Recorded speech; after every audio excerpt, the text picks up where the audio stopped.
Hello and welcome back to another video.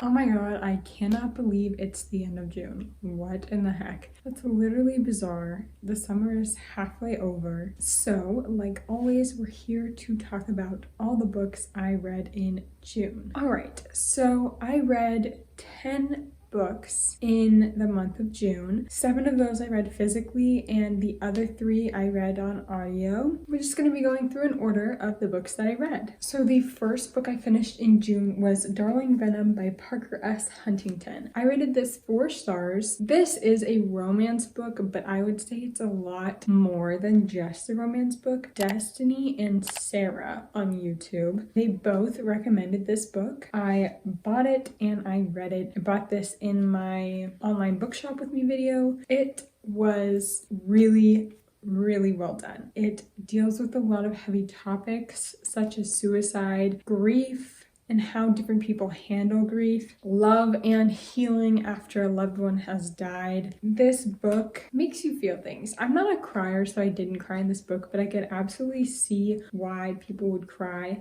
This is also an age gap romance. I believe there's 12 years in between the characters. This book is about 3 main characters. You've got Charlotte Richards, which is our female protagonist, Kellen Maraschetti. He's one of our main characters. And then we also have Tate Maraschetti. Really, the only thing you need to know about this plot is actually being said on the front cover. And it says, "My first love ended in tragedy. My second began with his brother." Yeah, that is exactly what you need to know going into this book. That's it. And I'm so excited to have read this, but that's all you should really know going into this book. Okay, the next book I read this month was The Spanish Love Deception by Elena Armas. I rated this 3 stars. Unfortunately, it wasn't my favorite. And I know a lot of people love this book, and it was good, but I had little to no connection to the characters. I don't remember their names. I don't remember anything really about this book at all. But let me refer back to my notes and I'll get back to you. This book follows Catalina Martin and Aaron Blackford. They both work for the same company and they've had a very difficult relationship working for this company. They don't like each other because of something that happened in the past, and Catalina's kind of holding a grudge against Aaron until she needs a date to go to her sister's wedding because her ex is going to be the best man and she doesn't want to show up empty-handed to this wedding. Now, for some reason, Aaron offers himself up as her date to this wedding in Spain. With a little bit of reluctance, she accepts. It's enemies-ish to lovers, I would say. The one thing I didn't enjoy about this is I wish it was dual perspective. I really love in like a fake dating scenario or an enemies to lovers scenario seeing both perspectives because I feel like it makes the book so much better. To me, Aaron was so obviously in love with Catalina or had attraction to her from the beginning, so not having that dual perspective made Catalina look a little bit stupid. However, I did like the mystery of why she left Spain. It was kind of a mystery throughout the whole book as to what this huge issue was that caused her to move away from her family, what this huge issue was with her ex-boyfriend, and I liked learning about that slowly throughout the book. Another thing I liked about this book is that Catalina frequently cursed in Spanish, and I found it hilarious because every time she cursed in Spanish, I had to look up what she was saying, and it was just so bizarre and funny, and I've never had a book include another language like that. Lena's best friend, Rose, in this book, I feel like their friendship was underdeveloped. They were like supposed to be ride or die best friends, and they only talked whenever Lena had to vent, and that kind of made me upset. I also like the aspect of Lena's family, how large, chaotic, like crazy family where they had a ton of cousins and aunts and uncles, and they were all involved in Lena's life in this bizarre way, and I really enjoyed that aspect. I feel like because I don't have a huge family like that, it's interesting when I read about those types of families. This book did have a 3rd act breakup, and that I hate 3rd act breakups. I can't. The only way you can get away with them is if I really love the characters and I'm really invested, but for this one I just wasn't. I don't like when books get super mushy at the end, like the happy ending, and this was just too mushy for me. It's really unfortunate because this cover is so cute and like everyone loves this book and I just didn't love it. Like it was okay. And I would recommend it to people who like these tropes, enemies to lovers, fake dating, but for me, it was just not it. Even though I love all of these tropes, just this combination of them wasn't it for me. The next two books I read were actually a part of a series. Ali Hazelwood wrote the Steminist novellas. All of these novellas are focused on this group of 3 friends that met in grad school. They were all in a STEM program, hence STEMinist, like feminist, but STEM. There's 3 of them. I read the first 2 on audio. They actually aren't in print yet, but I really hope she prints them because I really enjoyed them for novellas. The first one I read was Under One Roof, obviously by Ali Hazelwood. I rated it 4 out of 5 stars just because if it was a full story, like a full book, I know it would have been 5 stars, but I just don't rate novellas 5 stars. It was like a 2 or 3 hour audiobook. I really hope she puts these into print because I would really love to buy them and the covers are super cute. I love Ali Hazelwood's writing and I loved it in this book as well. I don't even know what to say. Like it was an extremely well written short story and I've never had a romance short story hit like these ones hit. The first one, Under One Roof, was about Mara. She was an environmental engineer, and we also have Liam, who is a lawyer for a fossil fuel oil company. So they are enemies to lovers. So basically, Mara's mentor recently died and left her this huge house in Washington, D.C., where she's starting her new job as this environmental engineer. But the trick with this house is that it is co-owned with her mentor's nephew, Liam. So Mara comes with the intention of working out a deal with Liam to live in this house while she gets her footing in DC. Liam is not having it. He keeps offering to buy the house from her and she just does not want to sell. This book is also a little bit enemies to friends to lovers because since they're forced to share this house, they kind of have to get along and become friends a little bit. I love how the story was told because it started with a spicy moment and then we went back to the beginning and led all the way up to that moment. From the beginning, we knew that they were going to get together and how it was going to look, but we just led up to that moment throughout the book. And I thought that was a really interesting way of telling the story. It kind of made you feel like it was actually a fully developed story rather than a novella. I don't know how she did that because it really felt like I read a whole book. It didn't feel like a short novella and that's what I really loved about it. But for this first one, Under One Roof, I rated it 4 stars. For the second feminist novella, it was called Stuck With You. And the second one was about Sadie, a civil engineer, and Eric, who was also a civil engineer and he was from Denmark. He was Dutch, something that started with a D in Europe. This novella has 2 separate timelines, 3 weeks ago and then present day. 3 weeks ago was when Eric and Sadie met. They met in a coffee shop. They set up a date. They had a cute little date night and then something happened. But in the present day timeline, Sadie and Eric have gotten stuck in an elevator together and they are clearly fed up with each other. Something is wrong. They just aren't communicating and we don't know what happened that broke them up after that amazing first date. I really like, again, the different timelines, which I feel like made it feel like a real fleshed out book. I really love Sadie as a main character. She was super funny and like quirky, but not in a like annoying way, you know? I really liked Eric as a main character because he was really patient with Sadie, even in their fight. He was really willing to listen and work things out with her. I mean, it was really good. I rated this one 4 stars as well. So I really recommend if you can get a hold of these audiobooks to read them because Ali Hazelwood is just incredible. And I have the 3rd feminist novella on hold on Libby, so I will be hopefully reading that one as soon as it comes in. The next book I read physically, and that would be These Violent Delights by Chloe Gong. This one I rated 3 stars. This book is set in Shanghai in the 1920s. It follows Juliet Kai and Roma Montagov. It's like a Romeo and Juliet retelling. A lot of the aspects in this book were really amazing, and I really loved the vibes of this book. There were a few things that brought it down from a 4-star to a 3-star. Let's go over the synopsis. Juliet, Kai, and Roma Montagov are from opposing gangs in Shanghai. Also, at the time in Shanghai, there's a lot of foreigners coming over and kind of colonizing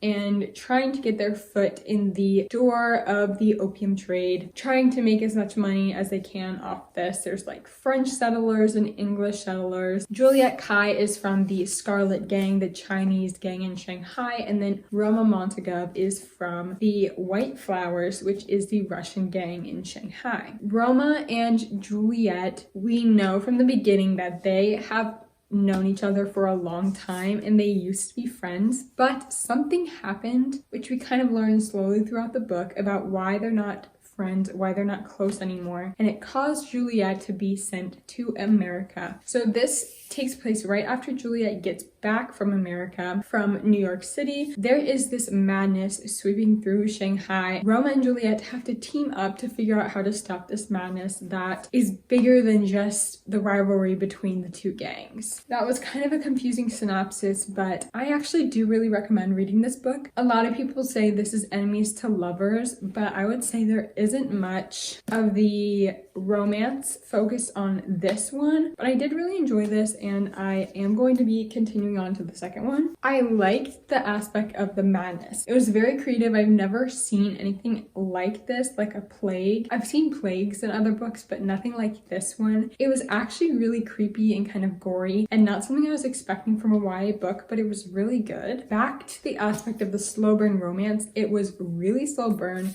which I normally like, but this romance I feel like was nothing until like the last 100 to 50 pages of the book. I just didn't enjoy how the slow burn was carried out, but I did really enjoy the characters separately and the complexities of the gangs and how the inner workings, like how the politics and inner workings of Shanghai was so complex and interesting to read about. Another aspect I found really cool was how Juliet struggled with her identity after being in America for so long. She really enjoyed American flapper culture and she liked dressing in that style with the beaded dresses and the finger waves in her hair, and she really enjoyed that style, but it made her be looked almost down upon from her family. I wrote in my notes that this whole book feels like a back alley deal. This book has the very dark vibes, but I enjoyed it. It was good. It just wasn't a 4-star for me. The next book I read this month was Addicted to You by Christina and Becca Rishi. I did a whole review on this book, so I'm not going to go really in depth to my thoughts. I gave this book 2 stars. I think most people have probably already heard the synopsis, but I'll just say it anyways. This book is about Lily, who is a sex addict, and Lo, who's an alcoholic. Lily and Lo have developed a relationship, a fake dating relationship that allows them to hide their addictions from their family while still being able to indulge in them. If you want to see my in-depth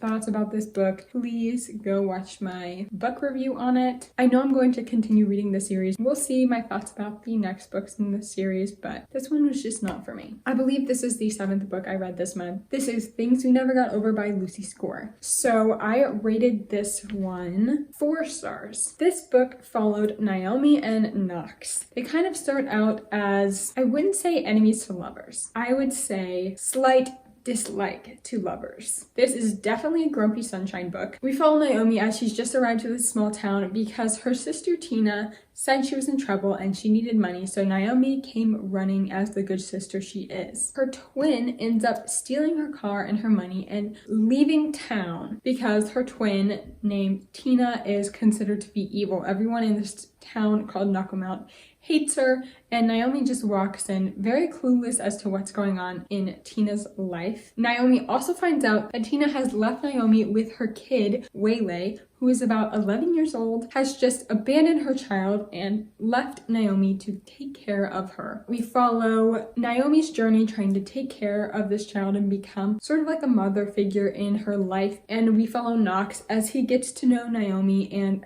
sort of fell in love with her. I really enjoyed Waylay as a character. I feel like she was a very realistic child in a book. I feel like in a lot of romance books, if there's ever a child included, they're kind of unrealistic in the fact that like a 3-year-old would never say something like what their lines are in the book. But Waylay, I feel like it was pretty realistic because she was in 6th grade. She had like, you know, some sort of knowledge of the world, but she was also kind of innocent. So I really feel like her character was done really well in this book. I really enjoyed Naomi and Knox's relationship as well, how they kind of helped each other through their past trauma. This book was good, but definitely some parts of it made me cringe. Like there was kind of like a fight scene towards the end of the book, and that whole scene made me cringe. I was like, there's no way this would happen. This is so unrealistic and stupid. And some of the relationship things like Steph, Knox, and Naomi said to each other definitely made me cringe. Overall, it was a really cute romance. It was quite long, about 550 pages. It did take me a few days to read. While normally a romance book takes me 1 to 2, this took me I think 4 to 5 almost. Overall, this book was pretty good and I would definitely recommend. The next book I read was on audio, and it was Ugly Love by Colleen Hoover. This is my second Colleen Hoover book that I've ever read, and I really enjoyed this one. I rated it 4 stars. Like the other Colleen book I've read. I read both of the Colleen books on audio, and I feel like if I had read them physically, they probably would have been 5 stars. So I might have to invest my time in rereading both to see if my rating would change. Now, if you don't know, I'll give you a synopsis of Ugly Love. This book is about Miles and Tate. So Tate is our main female protagonist, and Miles is a pilot she meets. We start out the book seeing Tate walking into this new apartment. She's kind of moving in with her brother, and in front of her apartment door is Miles, completely blackout drunk on her doorstep, and she's trying to get into her apartment on the phone with her brother, and she's like, who is this man in front of our apartment? And he's like, concerned for her safety and everything, but when he figures out it's Miles, he's like, let him in. He's fine. I know him. He's my friend. And so Tate lets him into the apartment, and he ends up sleeping the night over there. And Tate hears him repeating this name, Rachel, over the night. And so in this book, we switch between perspectives of past Miles in high school and his relationship with Rachel, and then Tate's current perspective with her relationship with Miles, where we are learning why Miles is not allowing himself to fall in love through his past perspective, and Tate is falling in love with him while Miles refuses to fall in love with her. I can't even explain how it was very good. The 2 perspective thing, I love that. Most people love Colleen Hoover books. I would recommend this one. It's very good, but that's all I'm gonna say about this. I really like Tate, the main character. I really liked in the audiobook who narrated Tate, and I like how there was 2 narrators. I thought this book was really good.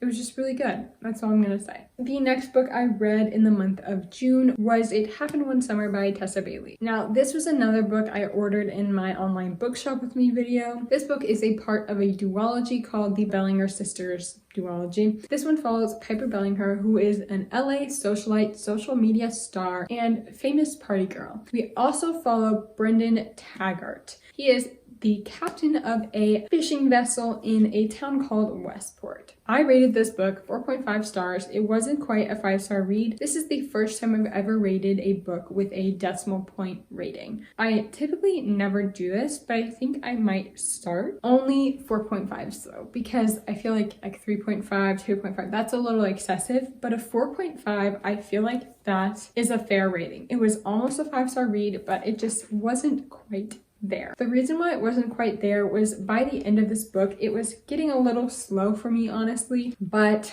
I really enjoyed the story. We follow Piper through a breakup that is a little bit embarrassing for her, so she throws this crazy party to regain her social status and make sure that this breakup doesn't affect her career too much. But she gets in a huge amount of trouble with her stepfather because of this party she's thrown. It really endangers his next big movie, so he's extremely mad and he thinks Piper deserves a punishment, so he decides to send Piper to Westport, which is the town that she was born in, and she has to stay there for a few months and find her own way with a limited amount of money at her father's old bar. She arrives at Westport and meets Brendan, and he is not very happy that Piper and her sister Hannah are in town because he feels like they're just intruders. Clearly they don't fit in this town, and so he immediately takes a disliking to Piper. A lot of people describe this book as enemies to lovers, and I would not describe it as enemies to lovers. I would say it's slight dislike to lovers. They were definitely not enemies. Brendan eventually warms up to Piper and they form this relationship. Piper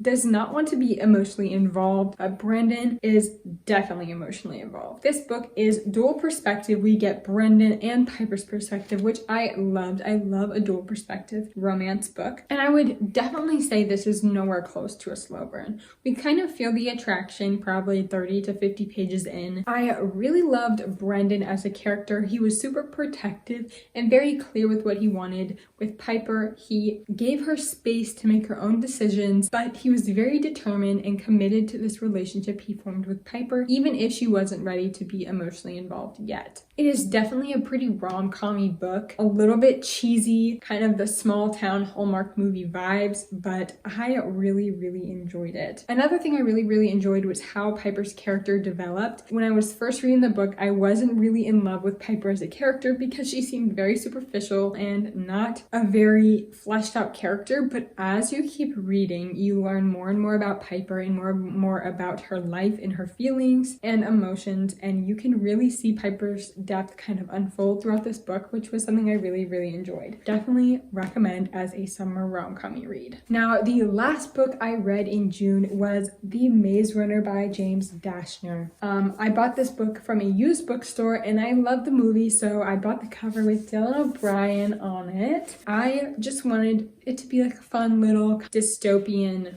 read. If you don't know what The Maze Runner about, it's about this boy named Thomas. He wakes up with no memory and is in this strange place called the Glade with a bunch of other young boys ranging from 12 to 17. In the Glade, these boys are just trying to survive. They're surrounded by a maze, hence called Maze Runner. Everyone has like different jobs. It's kind of like a small society of young men. Thomas arrives there and he's kind of learning the ropes and he's very confused and conflicted about why he's here. He's questioning everything. And then another delivery arrives from the creators of the maze, and it's a girl in this box that Thomas kind of recognizes as familiar, even though he's supposed to have no memory. And this girl named Teresa arrives with a note in her hand saying that this is the last one, the last thing they're going to get from the creators. And it kind of triggers the end to the Glade. Everything starts falling apart and they realize that they now have to figure out and solve this maze in order to get out and survive. If you haven't seen the movie, it's really good. I recommend. It's a classic dystopian tale like The Hunger Games. I love the characters: Thomas, Albie, Newt, Chuck. I hate Teresa. Teresa is so annoying. It is actually pretty different from the movie. This book, I feel like, is way more gruesome than the movie. I did really enjoy this. I rated it 4 stars. So yeah, that was it. And that is all of them. Those were the 10-ish books that I read in June. I feel like I had a pretty good reading month and I read a lot of books physically, which I'm so happy about. But it is like the 28th today. So I am in the process of another book, but I'm pretty positive I'm not going to finish it before the 30th. So I'm just filming this video now. Thank you so much for watching. If you're new here, please subscribe and check out my other videos. Follow my socials linked in the description below. I hope you're having a great summer. I hope your June reading month was also great. Tomorrow is my June book haul coming out, so keep an eye out for that, and I'll see you in the next one. Bye.